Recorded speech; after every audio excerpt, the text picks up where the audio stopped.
नमस्कार साथियों, कैसे हो आप सब। उम्मीद है सब अच्छे होंगे। स्वागत है इस महत्वपूर्ण और छोटे से सेशन में।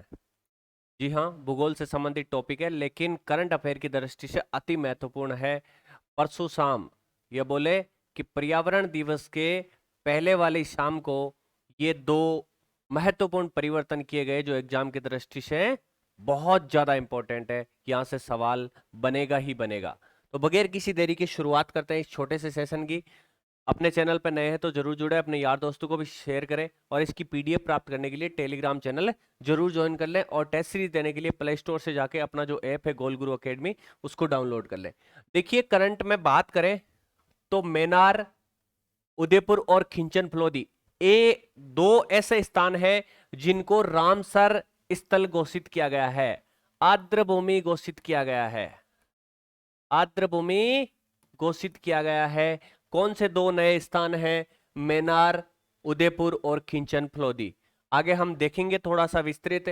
इन दोनों के बाद जो भारत में आर्द्र स्थल है उनकी संख्या कितनी हो गई है? 91 हो गई है। ये बात याद रखोगे। वर्तमान में आर्द्र भूमियां कितनी है भारत में? 91 है। पहली कौन सी है, आखिरी कौन सी, छोटी कौन सी, बड़ी कौन सी, वो भी इस स्लाइड में हम देखने का प्रयास करेंगे।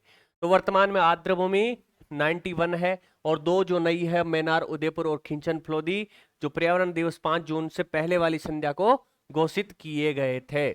दो नई आर्द्र भूमियों को रामसर स्थल के रूप में मिली मान्यता। ये हेडिंग जो गृह मंत्रालय की साइड है उस पर दे रखी है।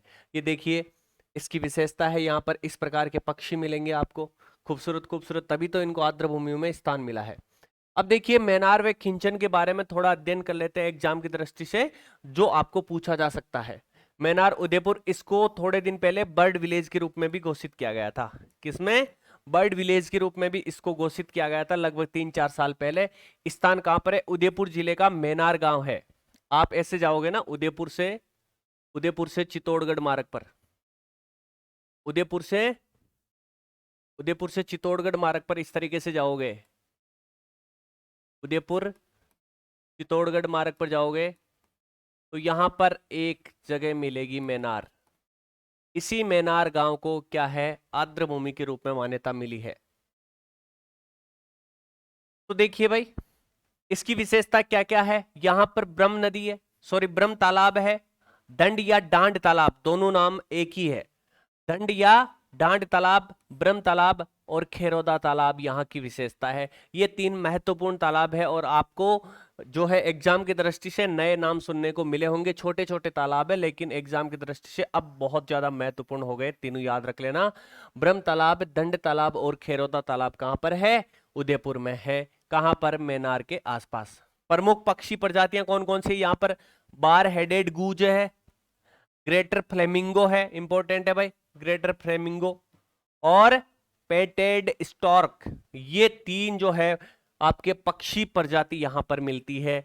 देखो यहां पर जो तालाब है ये पक्षी है, मतलब यहां पर बिल्कुल आर्द्र भूमि की जो स्थितियां हैं यहां पर मिलती है, इस कारण इनको ये मान्यता मिली है। उपलब्धि क्या है इस गांव की? 2021 में राजस्थान सरकार द्वारा ब्रड विलेज घोषित किया गया था। मतलब आज से 4 साल पहले इसको ब्रड विलेज के रूप में मान्यता मिल चुकी है। कौन से? मेनार गांव को। पर्यटन यहाँ पर कब जाएं? नवंबर से फरवरी का जो महीना है, बात करें जो सर्दियों का मौसम है, उस मौसम में यदि आप यहां पर जाओगे तो आकर्षण का केंद्र अलग ही नजर आएगा। तो आपको कब जाना है? सर्दियों के मौसम में यहाँ पर जाना है। कहां पर? मेनार, उदयपुर। अब देखिए, दूसरा जो रामसर साइट घोषित किया गया है वो आपके है खींचन फलोदी। खींचन फलोदी कहां पर है? ये देख लो, आपके फलोदी है। फलोदी से आप नागौर रोड पे जाओगे, फलोदी से नागौर जाओगे तो यहां पर एक गांव है। कौन सा? खींचन। खींचन गांव है। इसी को ही क्या है? रामसर साइट के रूप में घोषित किया गया है। तो खींचन आप याद रखोगे। ठीक है भाई, क्या याद रखोगे? खींचन। डेमोइसल क्रेनो का आश्रय स्थल है माना जाता है ये। डेमोइसल क्रेनो, ये इस प्रकार की जो प्रजाति है पक्षियों की, उसके लिए ये आश्रय स्थल के रूप में जाना जाता है आपका खींचन फलोदी। स्थान फलोदी जिले के पास। पहले जो फलोदी है खुद जोधपुर में पड़ता था लेकिन अब नया जिला बन चुका है जिसकी सीमा पाकिस्तान से भी लगती है। तो फलोदी का स्थान कौन सा? खींचन, जिसको आर्द्र भूमि के रूप में मान्यता मिली है।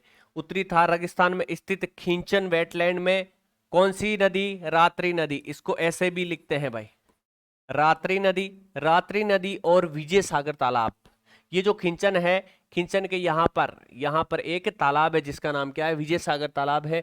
तटवर्ती आवास और झाड़ीदार भूमि शामिल है। यहाँ पर झाड़ियां पाई जाती है, तो झाड़ीदार भूमि। और विजय सागर तालाब कहाँ पर है, आपके फलोदी में है। फलोदी का कौन सा गांव, खिंचन गांव। और रात्रि नदी यहाँ पर मिलती है।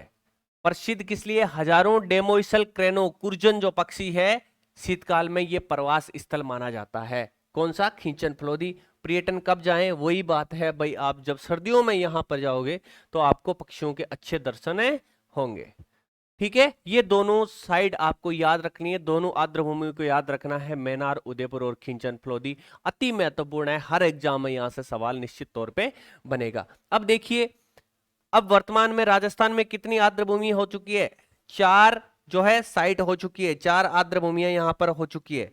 पहला कौन सा है, केवला देवी राष्ट्रीय उद्यान। यदि बात करें भारत की दृष्टि से तो भारत के पहले जो रामसर साइट है वो कौन सा है, चिल्का झील उड़ीसा और केवला देवी राष्ट्रीय उद्यान भरतपुर, जिनको 1981 में आर्द्रभूमि घोषित किया गया था। तो राजस्थान का भी पहला और भारत के भी चिल्का के साथ ये पहला है, केवला देवी राष्ट्रीय उद्यान भरतपुर। और दूसरा कौन सा है, सांबर, जो आपके कहां पर है, जयपुर और नागौर। नागौर नहीं भाई, वर्तमान में डीडवाना कुचामन, डीडवाना कुचामन, डीडवाना कुचामन और जयपुर मार्ग पर यदि आप जाओगे तब ये सांबर झील आपको देखने को मिलेगी। इसको भी रामसर साइट घोषित किया गया था, कब, 1990 में। उसके बाद ये दोनों नए हैं जो 2025 में, जून 2025 में आपको मैनार, उदयपुर और खिंचन, जोधपुर और जोरी, फलोदी को घोषित कर दिया गया है। अब देखिए कुछ इंपॉर्टेंट फैक्ट आपके आ जाते हैं कि पहली भारतीय आर्द्रभूमि स्थल कौन सी है, तो राजस्थान का केवला देवी राष्ट्रीय उद्यान और उड़ीसा की चिल्का झील। 1981 में इनको आर्द्रभूमि के रूप में घोषित किया गया था और इनको भारत की पहली आर्द्रभूमियां होने का गौरव प्राप्त है। अब देखिए तमिलनाडु में अधिकतम कितने हैं, सर्वाधिक है तमिलनाडु में कितने, 20 स्थल है, 20 आर्द्रभूमि है आपके तमिलनाडु में। राजस्थान में कितने हैं भाई, राजस्थान में 4 है, केवला देवी, सांबर, मैनार और कौन सा है आपके खिंचन। सबसे बड़ी रामसर स्थल कौन से, पश्चिम बंगाल का सुंदरवन जो है ये सबसे बड़ा आर्द्र स्थल है। ठीक है, इसे 2019 में घोषित किया गया था। 2019 में घोषित पश्चिम बंगाल का सुंदरवन जो है आर्द्रभूमि, ये सबसे बड़ा रामसर स्थल माना जाता है। सबसे छोटी रामसर स्थल की बात करें तो आपके उत्तरी भारत का एक राज्य है हिमाचल, हिमाचल प्रदेश में रेणुका, जो मात्र 20 हेक्टेयर जो है क्षेत्रफल रखता है, इसको सबसे छोटा वेटलैंड या आर्द्रभूमि स्थल, रामसर स्थल घोषित होने का जो है श्रेय मिला है हिमाचल प्रदेश में रेणुका। रेणुका सबसे छोटा रामसर स्थल, सबसे बड़ा पश्चिम बंगाल का सुंदरवन है और सर्वाधिक आपके तमिलनाडु में मिलेंगे। पहला आपने देख लिया चिल्का और केवला देवी राष्ट्रीय उद्यान। 2005 में रामसर स्थल घोषित किया गया था किसको, रेणुका को, जो सबसे छोटा रामसर स्थल है। तो ये था भाई एक छोटा सा सेशन, बहुत इंपॉर्टेंट सेशन, निश्चित तौर पे परीक्षा में यहां से आपको सवाल देखने को मिलेंगे। तो लगे रहे अपने साथ, पढ़ाई कीजिए मस्ती के साथ। धन्यवाद, जय हिंद, जय भारत, मिलते हैं नेक्स्ट क्लास में।